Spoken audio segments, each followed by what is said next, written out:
In this episode of American Giants. And I said almost in passing, hey, if you ever run across one for sale, you know, I'd really like to have one. And I told him, you know, it's unlikely you're going to find one. The only thing I know is it's buildings for sale. Maybe call the realtor. There's just people down there looking at me like, what are you doing? You're cutting our icon off of this roof. 50 years ago, a fiberglass company in Venice, California started making large fiberglass statues. Today, over 150 of these giants still dot the American landscape and have become known as Muffler Men. I'm Joel Baker, and there isn't any Muffler Man I won't go see. Finding them and telling their stories are my passion. Neto is my film crew, and Michael is our restoration expert. Join us as we search for American Giants.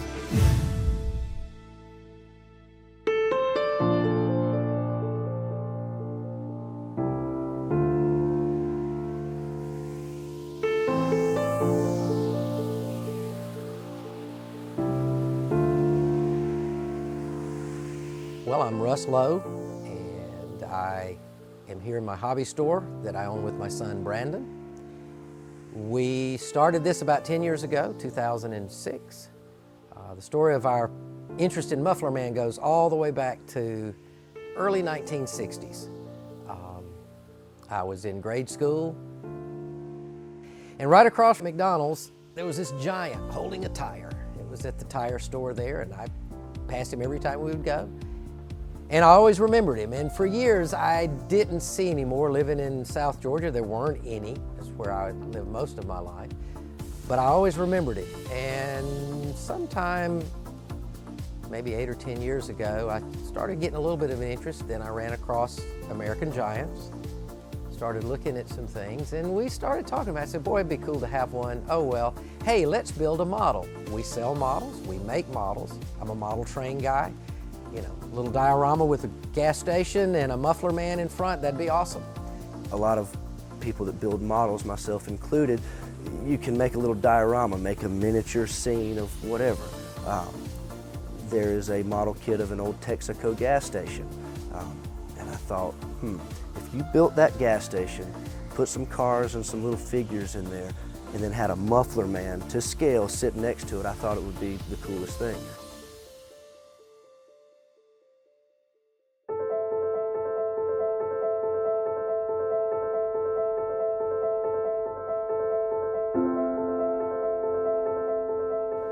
So now we have a Muffler Man model, and I think, well, the guy at American Giants, he'd probably be interested in this. I'll shoot him an email. So I did. And just so happened, Joel was traveling through Cherokee, North Carolina, which isn't too far from Blue Ridge. And so we drove up one afternoon to meet him. I said, I'll carry him a model of the Muffler Man. I'm sure he'd appreciate having one. And so we did that. We looked at the one in Cherokee, North Carolina, had lunch, and I said almost in passing, hey, if you ever run across one for sale, you know, I'd really like to have one. And it really was in passing, because your comment, I remember, was, well, they hardly ever come up for sale, but I'll keep you in mind if one does. What I love to do is get those phone calls and get those emails from people like Russ and Brandon, who just also have caught the bug. They have a passion for Muffler Men, and they'd really like to own one, and especially the people that want an original one. American Giant Shop, we're a restoration shop. We really don't make new ones there. We restore the old ones. We restore international fiberglass original Muffler Men. So I really enjoy working with people who catch that vision and really want one, and they're passionate about it, and they're willing to wait however long it takes to get a real one. Those are the phone calls, those are the emails, those are the people I really enjoy working with. And so when I heard from Russ, you know, and I told him, you know, it's unlikely you're going to find one right away. They hardly ever come up for sale. But I don't forget people like that. I don't forget people like Russ. And sure enough, you know, in that situation, time paid off. Well, for me, the Giants and several other things I'm interested in, it's the vintage of them. It's the fact that they were made so long ago. These particular giants, and they were made by a company that no longer exists. So the ones that are out there, that's it. There's, sure, there can be copies made and stuff, but the original ones that are still there, regardless of what condition they're in, it just intrigue me. It's cool seeing them completely restored, but it's also really cool seeing them in pieces because that's how they were. They've never been touched. So I think the history of them is really what intrigues me, and of course their size.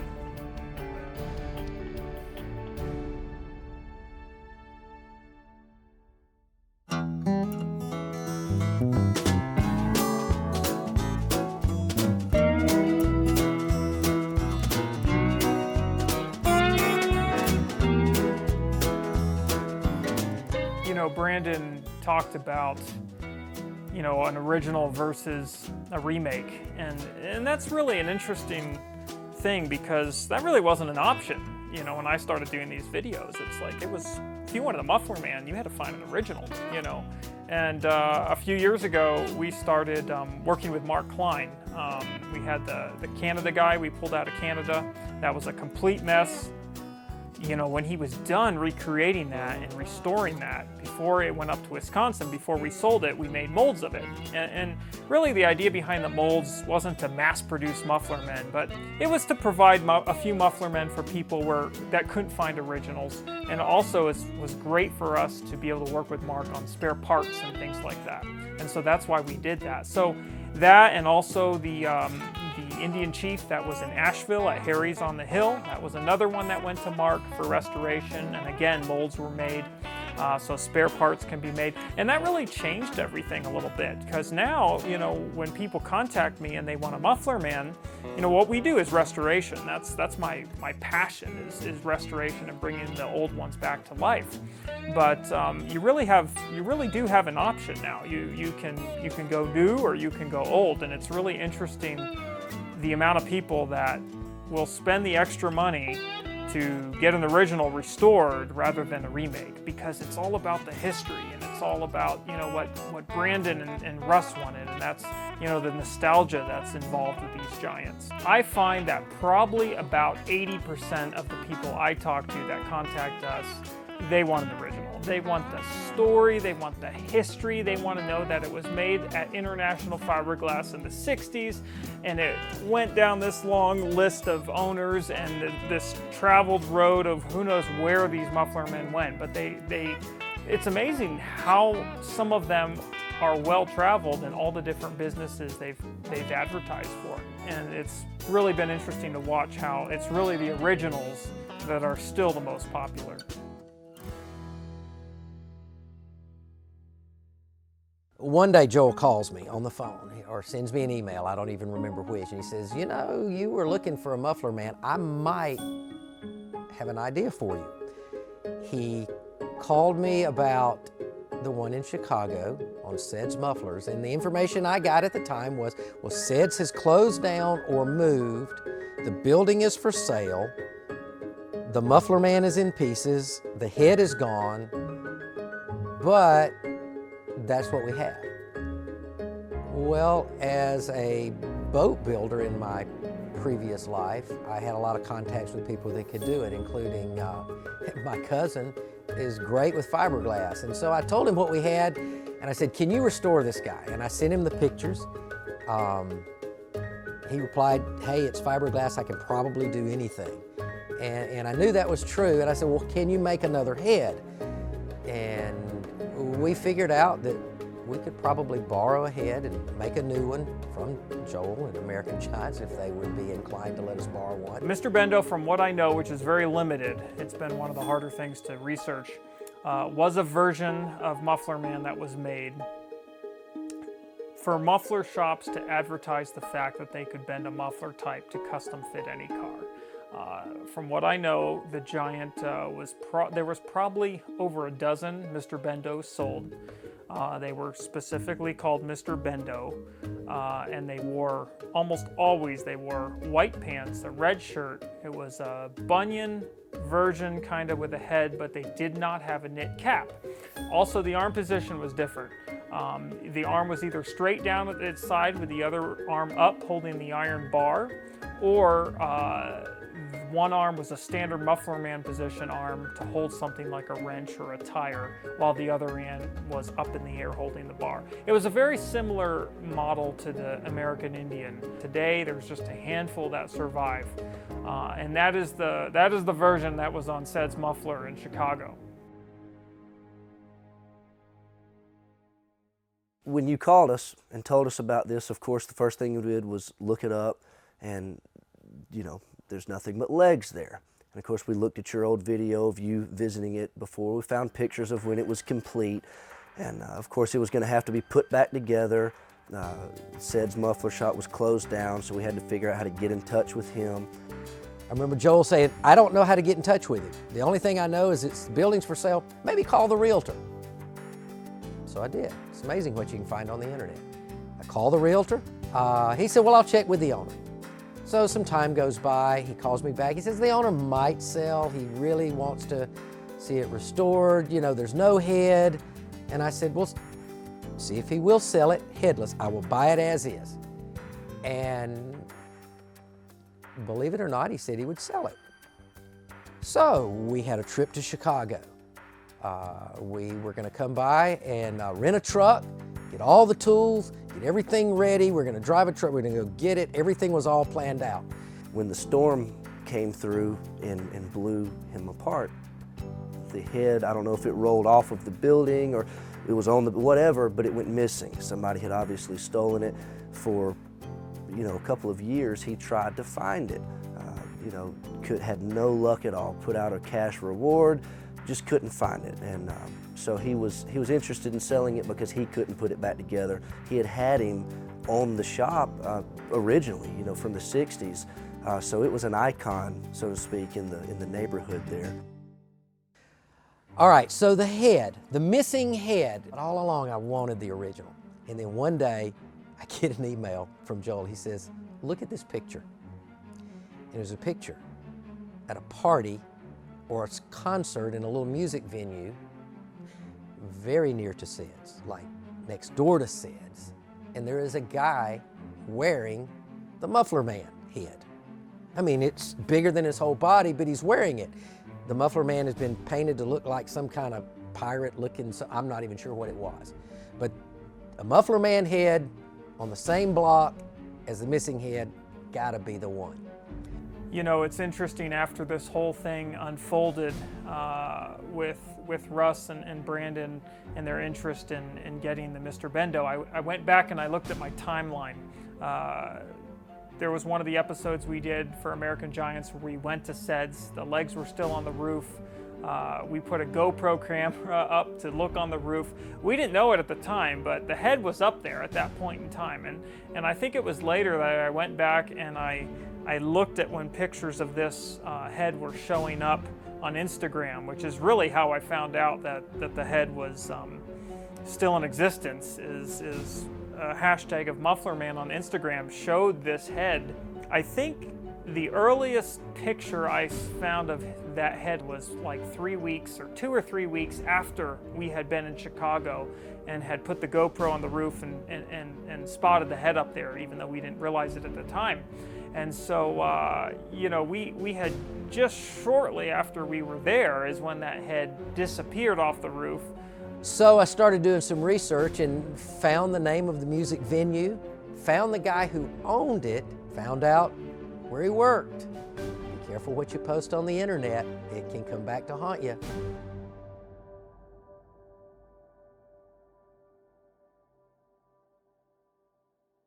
So I called him at work one day. I said, you don't know me. My name is Russ. I'm from Georgia, and I have just purchased the Muffler Man that was next door to your apartment. And he goes, yeah. He says, and I know you have the stolen head. There was silence on the end of the phone. And his words were, I can't believe you found it. I said, basically, you can talk to the police about it because I know there's a reward, I know there's some, or you can just give it back to me. And he says, well, he says, you're going to hear from another guy, I don't even remember his name. He said, John. John's going to call you in 30 minutes. And I think, well, maybe he will, maybe he won't. Well, lo and behold, John calls me in 30 minutes. He says, Yeah, this head that I've got in this apartment I moved into, I didn't know it was stolen. I said, well, you know, look outside your window, there's a headless muffler man standing there, and you have the head that matches. Oh, I don't know it's stolen. Okay, you know. So we made arrangements to get the head. I paid him $100. You just hold on to it, I'll be there in a couple of weeks to pick it up. He said, okay, no problem. And so, it looks like we have a head. So we had a trip planned to Chicago anyway for business. We go up there not intending on bringing him back because a day or two before, the owner decided not to sell him. So we were kind of bummed. Just a couple of days before, the realtor calls me and he says, the owner's decided not to sell. He's got some local people that'd like to buy it and restore it and keep it there. And I thought, well, I understand. To keep it local, that's fine. But boy, I was disappointed. And we went on to our show in Chicago. After the show, we had some other things planned, some of the local museums, the U-boat that's up there. And that's where we were. We were standing in line. We were the next people to walk inside the U-boat, and the owner called and said, all right, I'll sell it to you.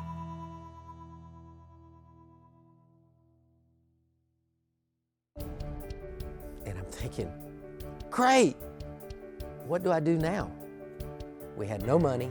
We had no way to get it back. We were leaving the next day, and so we start scrambling. So over the next couple of hours, we, somehow or another found some banks that were open that would, give these Georgia boys some cash. We were able to find a rental truck. We picked it up the next morning. We got up there, had no tools. So thankfully, I think it was his son that met us there. Got us a ladder, climbed up on top of the roof, and he is fiberglassed to the roof. That's why his legs never fell off. They weren't moving. And thankfully, a guy from across the street that was a friend of the owner walked over and found out what we were doing, and he says, hey, I've got a Sawzall at my shop across the street. Would you like it? I said, absolutely. So he goes and gets the Sawzall, and I climb back up. And the only way he was coming down was to cut him off of his feet. So I just started guessing, and it's cold, it's blowing, the wind is just whipping. And then I started freaking out because I looked down and we're on top of this roof in the middle of this neighborhood. And here I am, I'm from a small town in South Georgia. So I'm finding myself on the top of this roof, and I look around, and for several hundred feet, there's just people down there looking at me. Like, what are you doing? You're cutting our icon off of this roof.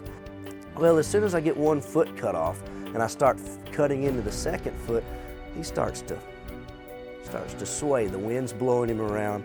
So I finished cutting him off, and Dad had that rope that we had climbed up and attached to him.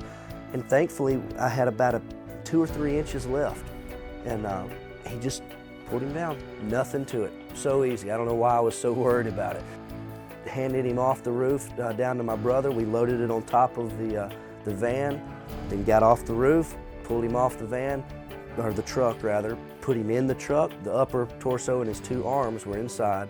We loaded those up, and then gave the man the money, shook hands, and we were on our way to find the head.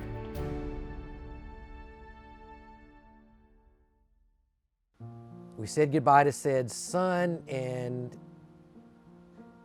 he says, yeah, you're taking an icon. I remember him saying that as we loaded it up. I really felt like we were doing something wrong. It seemed like we're stealing Mr. Bendo. But we closed it up. We literally drove around the corner. It couldn't have been 100 yards. And the guy opens up a garage door, and there's the head.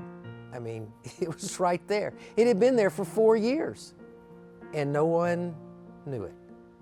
And somehow, through the help of Joel and the American Giants and some people on Instagram and just a whole thing, it was right there. And so we got it, we closed it up, called the owner on the way out of town, and I remember leaving him a message. I said, well, the head was where the guy said it was, and we have it. Thank you for your help. Hopefully we'll get him put back together again one day soon.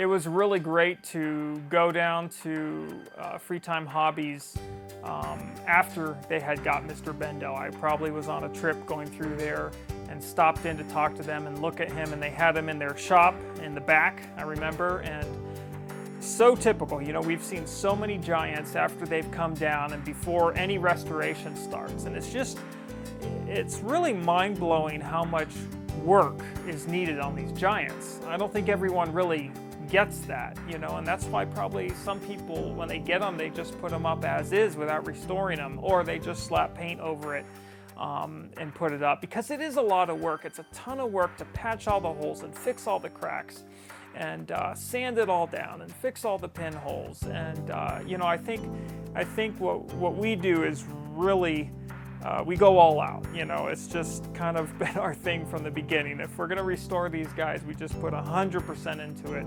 And you know, I remember going down there and seeing the giant there with the guys, and you know, they're telling me the story, and they have it all in pieces there. And you know, you always have this hope, like, you know, when we don't do a restoration, we always have this hope. You know, we're happy to talk to the people, but we always hope they put 100% into it. You know, please fix it up right.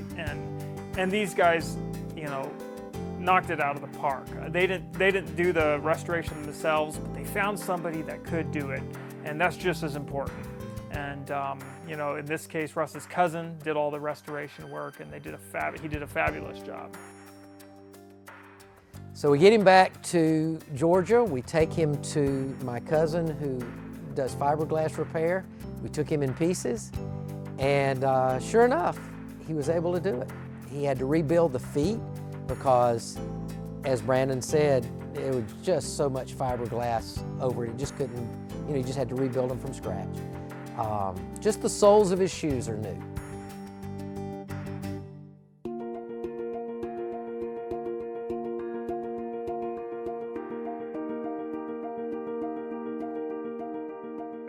So we get him back to the store, and he's in pieces, and you know, we're looking there, and then you can barely make out the Mr. Bendo on his shirt. So I start doing some research about what it was, and there's not a whole lot out there. Looks like the Bendo machine was some type of muffler machine back in the 60s. Perhaps it was a tie, because they would bend the mufflers to fit your car back then. So we weren't selling mufflers, so we need to come up with another name. We came up with Mr. Hobby because we sell model kits and we're a hobby store. And we thought, well, what is he going to carry? So we had ideas from all kinds of things, from a yo-yo that, you know, or whatever. What made the most sense? And so we decided an airplane. And so that's how the name came up, and that's how we decided what to put up there. So that was really neat, seeing him in the condition he was in when we got him from Chicago, and then seeing him once or twice throughout the process. And then of course the day that he got here, we were just blown away. Just, here's this giant that this is how he looked, you know, 50 years ago, 60 years ago. And all of the different stages that he went through, and now he looks original again. And we had the equipment here that we needed to stand him up. We got him stood up, got him mounted in, got the airplane mounted in his hand, and it's just an awesome thing right here on the highway. Everybody that drives by gets to see him and enjoy him, and of course we get to enjoy him every day also. I think when I get phone calls, I often get phone calls from magazines and newspapers and just people who are interested in muffler men. And I think the question I get the most is, you know, what's the draw here? What's the pull? Why do people like these giants, and why has, you know, the fascination with them continued to grow? And there's a few different reasons. You know, they're larger than life. There's the whole giant factor, which is a big part of it. But I think for a lot of people, it's nostalgia. It's a connection to a time that we no longer live in, and people like that, those kind of things. That's why people are, you know, collecting old signs and old oil cans, and that's why, you know, American Pickers on TV has such a following. You know, it's for those reasons. It's because, you know, this is something from the 60s, and they're still around today, and they have all these stories to tell, and they've been through all these different things, and each one has a unique story, and a lot of people have memories of these giants from their childhood. I find that a lot of the buyers, a lot of the people who really want them, Not all cases, but often there's some kind of connection, just like Russ had, you know, and so, you know, the seed gets planted when they are older, you know, like, hey, maybe I could get one, you know, like my uncle had, or like I used to pass on the way to school when I was a kid. And so I think that's a big part of it.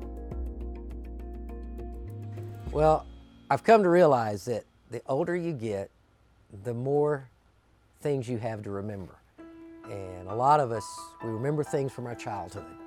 And that's why the business we're in, people my age want to build the cars they remember. You know, I own a 1959 Buick because my dad had one, and I thought it was great. And the Muffler Man was like that. I mean, I remembered him. I remembered how interested I was when I was very young, and I thought, boy, I have a chance that maybe I could have one. When you have an interest in something like this, and you have the ability to make that, you know, make it happen. You want something, you got the ability to make it happen. It's just super fun getting something, a piece of history like this, being able to restore it, or, you know, have it restored, and then display it and let people enjoy that. It's worth it, and the end result is just very rewarding. That was a great day when I saw him coming down the road right in front of the store, and you know, the completed Mr. Bendo, and he stands again after many years of being headless and even without his torso, just the legs. And it was a great thing to finally get something that you've looked for a long time, and that was a really fun day. It really was.